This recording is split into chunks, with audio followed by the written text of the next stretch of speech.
alpha, omega, beta, and wag. Did you ever wonder why the wolf pack and even human society revolves around dominance, submission, and exile? What if I told you the way a tail flicks could determine life or death? Not for wolves, but for us. This is more than animal instinct. It is a primal blueprint hidden in our culture, our language, and even our deepest desire. A wolf raises its tail. A human waves a flag. Just what are the savage roots of our so-called civilized social hierarchies? Why does an elder wagging their finger at a child elicit submission? Why is the outsider, who is a trickster, often called a wag? Ape cannibalism is well documented, and we are apes. Has devouring our own kind shaped myth, power, and identity across human history? Stick around, because by the end of this video, you won't just see wolves differently. You'll see the shadow beast hidden inside every human society. Hungry for more? I now have 12 iWolf videos. You can find them all and start watching right from the very beginning in their playlist, iWolf, The Carnivoresque Human Culture of Origin. A link should be showing up here right about now. If you want to binge watch them all, one right after the other, you can go there and do this from the playlist. But don't worry, this video will also give a good overview of the iWolf concept of human cultural origin, and there will be another link to the playlist at the end.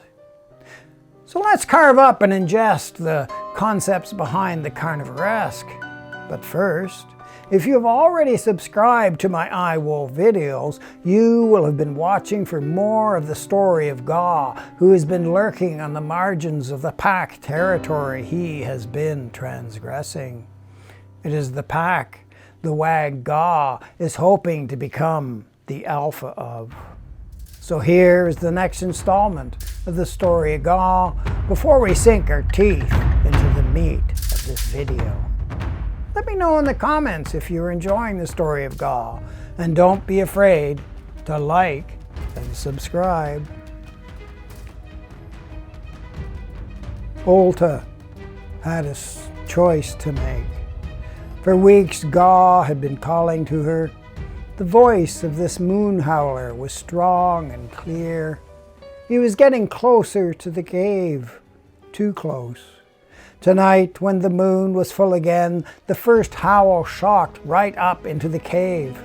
Olta's body echoed with cramps, and her period started to flow. The moon howler must have watched the last time she left the cave with her pack wolves to menstruate on her own in the shelter of the blasted oak. This must be where he was now. The last full moon Olta had howled with him, and all could hear the excitement and anticipation in their voices. Tonight, she did not leave the cave to menstruate in the shelter of the blasted oak. Instead, Olta took the tribal wolves with her to the very back of the cave and kept them there in the dark, away from the firelight, as she watched her present alpha lean on his spear, peering out into the night. Straining his eyes to see the shape of this interloper, one he instinctively knew would eventually come out of the night to face him.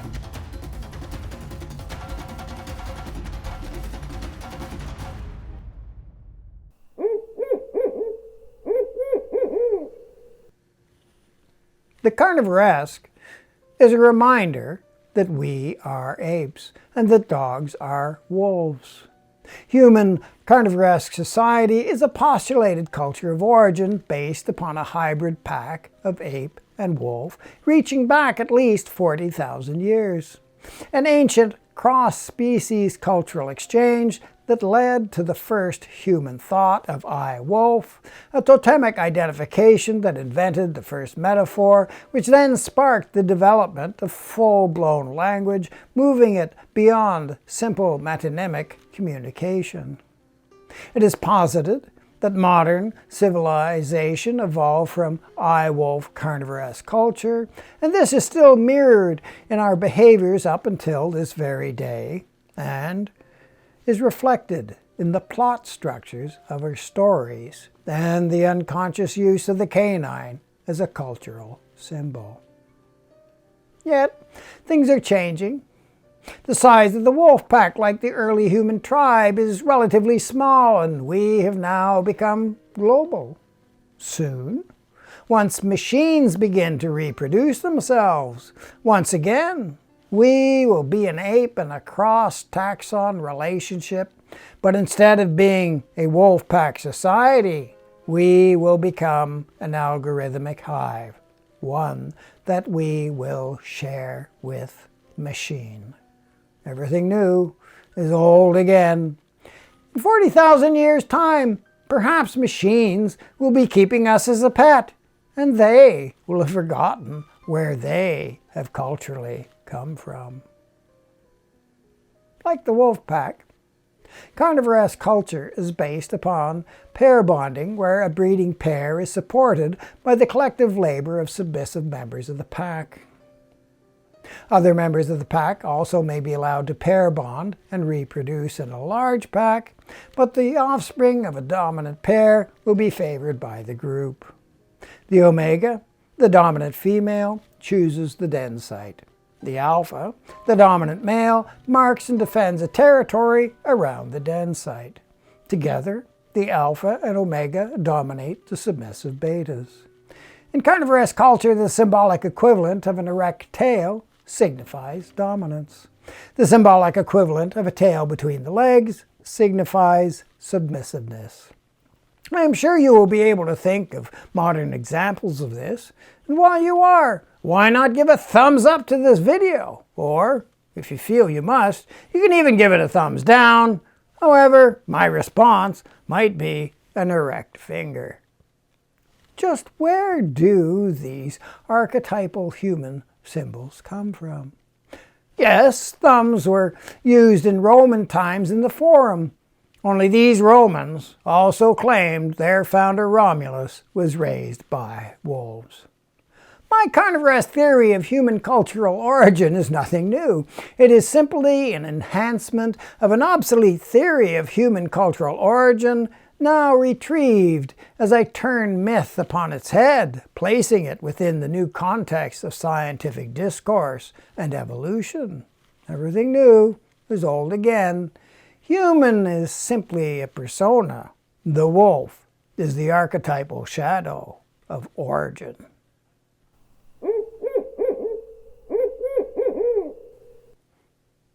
In carnivoresque culture, when a beta raises its symbolic tail, it is confronted by the alpha or the omega. When the desire to create new life becomes stronger than the desire to preserve present life, a beta will begin to repeatedly flick his or her symbolic tail. The alpha or the omega will meet this flag waving with an attack. If a beta comes to believe the dominants have the power to see everything, and if it also believes it does not have the power to kill a dominant, it will remain a beta and will continue to keep its symbolic tail between its legs. If it should keep flicking its tail, it will be killed or driven from the pack. Outside of the pack, a beta will become a rogue. According to the Oxford Dictionary, a rogue is a wild beast living apart from the herd and of savage temper. A rogue is also referred to as a wag. The word wag is a cultural remnant of the carnivoresque still present in the English language. Wag also means to shake to and fro. Alphas and omegas have erect tails. Betas have their tails between their legs.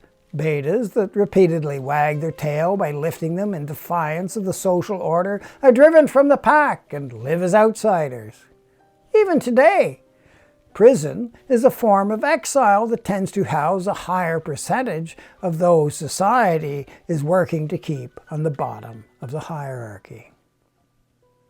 In the wolf pack, the dispersed beta then becomes a wag who has wagged their tail once too often, indicating a desire to be open to sexual reproduction, and is interesting to note that the word penis from the Latin actually means tail, and that phallus from the Greek means to blow or to inflate.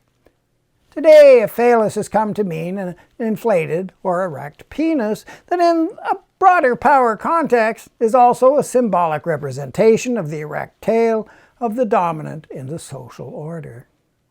A wolf's erect tail signifies that it is a member of the pack who is open for sexual reproduction. A wolf's tail between its legs signifies it's a member of the pack who's closed off from sexual reproduction. A flag blowing in the wind has come to be an indexical signifier of the nation-state and its territory, and to blow or to flare relates to the word phallus, a fertility symbol directly related to the word penis, which means tail. The carnivoresque circulates throughout language. The wag, with its symbolic tail now held high, will live outside of the pack and will spend a long time observing the pack from a distance. Once outside the pack, the wag will come to understand how the gaze of the alpha and the omega controls the betas. The wag will also become a wanderer and will observe other packs from a distance. A wag may then become a trickster who experiments with attempts to mate by slipping into the pack. Eventually, when other members of the group show signs of following the wag, the stability of the pack will be threatened. If sufficient hunting territory is available, a group may break off and form a new pack. If not, a confrontation between wag and the dominant is inevitable. It is a battle to the death. All of these features of wolf life translate into symbols of the carnivoresque. Wolves do not practice cannibalism.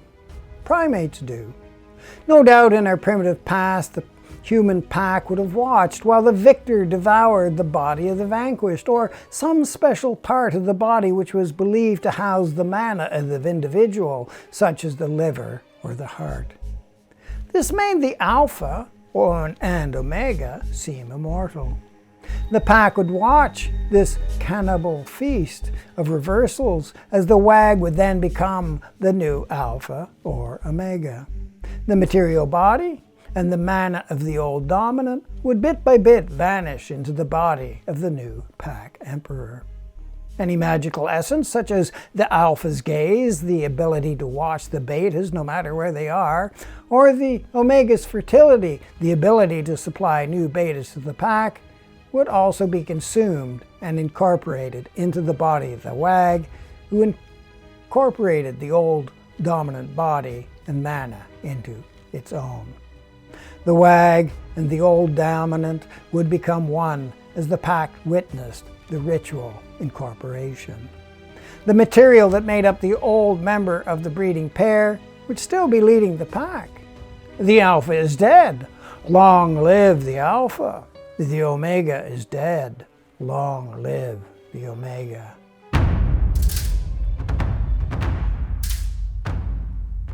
The pack alpha continued to lean on a spear, peering into the night, looking for signs of the unseen one, who for months had been transgressing the pack territory.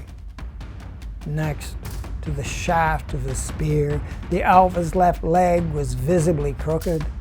His leg had not healed straight after a wounded horse had kicked in retaliation to the alpha spear being driven into its loins. This hunting accident had left the alpha slightly crippled. The aging alpha could still hunt, and he continued to rule the pack with the strength and skill of his body, but the constant pain in his leg was taking its toll, and his nights were becoming increasingly sleepless. Time and the moon howler were grinding him down. The unseen one was always there, waiting to walk out of the night into the fire circle. When would he appear?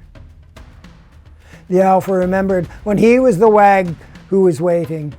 After he had walked into the fire circle all those years ago, he was the one who was victorious. He cut into the body of the defeated Alpha he had killed, and as he was looking for the liver and the Alpha mana, he had also come to realize this is what his own death would eventually lead to. He owed it to his pack to fight to the end with all his skill and strength to ensure his replacement was worthy. This was now his role in the way of things.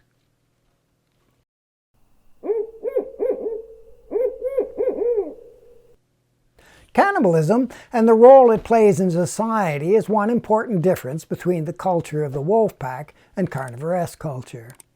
Cannibalism is a primate practice, and it has been observed in wild chimpanzees by a number of researchers, including Jane Goodall.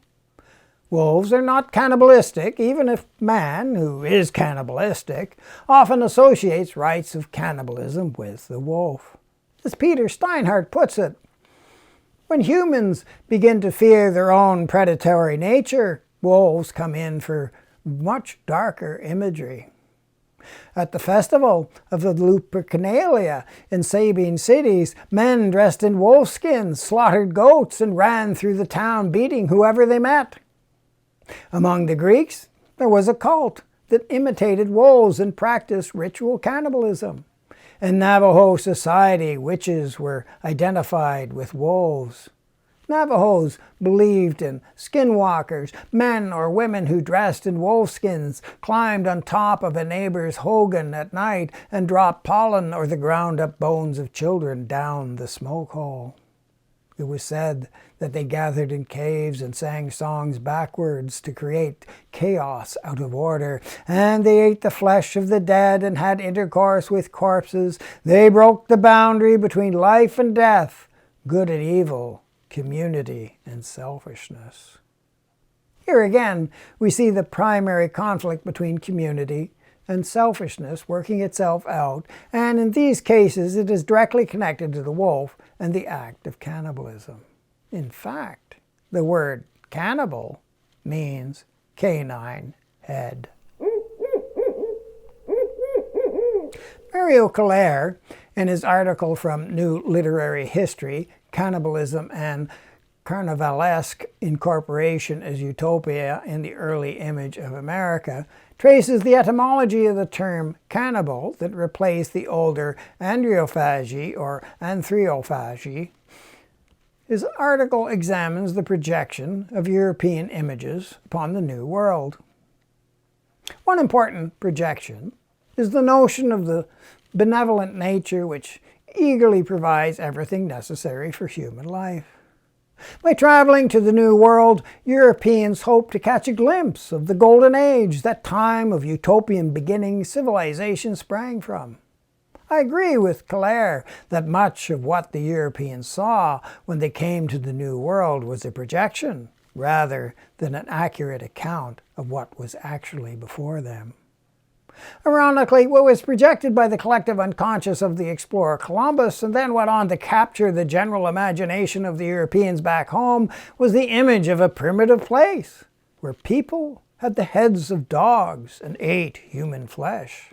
I would argue this was a projection from their own culture of origin. Famous misconceptions in the context of the discovery of America include erroneously calling the natives Indians, as well as the term cannibal, which also derives from the semantic shortcomings indirectly expressed by Columbus in the following passage. All the people I've encountered up until this time greatly fear the people of Cannibal, of Canama. The Indians with me continued to show great fear, insisting that the people of Ohio had only one eye and the face of a dog, and they fear being eaten. I do not believe any of this. I feel that Indians they fear belong to the domain of the great Khan. Christopher Columbus who interpreted the name of the tribe of the Cannibi, due to the first syllable can, as subjects of the great Khan, or man-eaters with dog-like snouts, from the Latin canis, dog, provided the base for subsequent treatments of these cannibals in the texts of the 16th century. Columbus and his successors project a number of ancient and medieval topi of anthrophagy onto the newly discovered continent. When the Old World first looked at the New World, it saw a hybrid of man and canine who are cannibals, a very carnivoresque projection on their part. Although there are limitless possible variations, the plot structure of the carnivoresque is simple.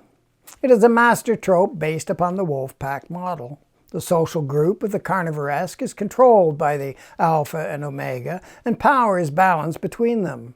The omega picks the den site, and the alpha protects the territory around the den site. The alpha and omega pair is supported by the collective labor of the betas. Dominance is signified by the symbolic equivalent of an erect tail, submissiveness by the symbolic equivalent of a tail between the legs. When a beta threatens the social order by raising its symbolic tail once too often, it is driven from the social group and becomes a wag. Like the protagonist of the picaresque novel, the wag is a wanderer. Once outside of the social order, the wag is free of the gaze of alpha and omega, and he is strengthened by this period of living outside of the social order. The wag then becomes a trickster. If the wag wishes to re-enter the social group, it must confront the alpha or omega. If the wag replaces one of the dominants, this leads to an actual or symbolic cannibalization of the displaced alpha or omega.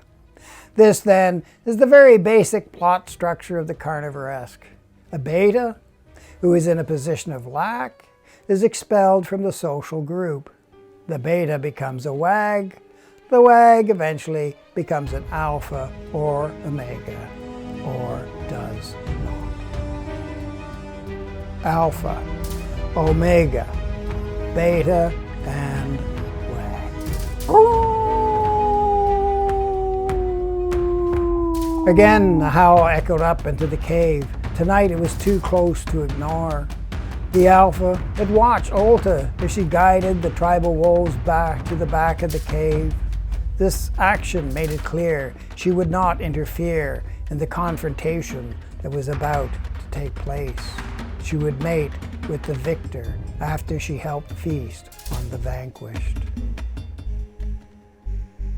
In my next iWolf video, Cannibalizing the Alpha, How Novels Devour Epics, the Carnivoresque in Literary Evolution, I will compare the Carnivoresque to the Russian literary theorist Mikhail Bakhtin's concept of the novelesque. Those who are familiar with Mikhail Bakhtin will see how the Carnivoresque in some ways mirrors Bakhtin's carnivalesque theory of social reversal. I will then go on to explain how the wag Jesus, with the Last Supper, created a symbolic cannibalistic ritual that hoped to reverse the alpha carnivoresque social structure of his own time. If you've gotten this far, you'll want to watch the whole iWolf Carnivoresque playlist. Click on the playlist that will be showing up, and you can start from the beginning of this iWolf series. And if you want to be part of the pack, hunting down our story of origin, remember to feed that hungry algorithm and like this video, subscribe, make a comment below, share this video with the pack to make it strong and fearless, and hit that virtual bell with your metaphoric cursor spear as we keep tracking and hunting for the signs that are hidden in the stories we tell about ourselves.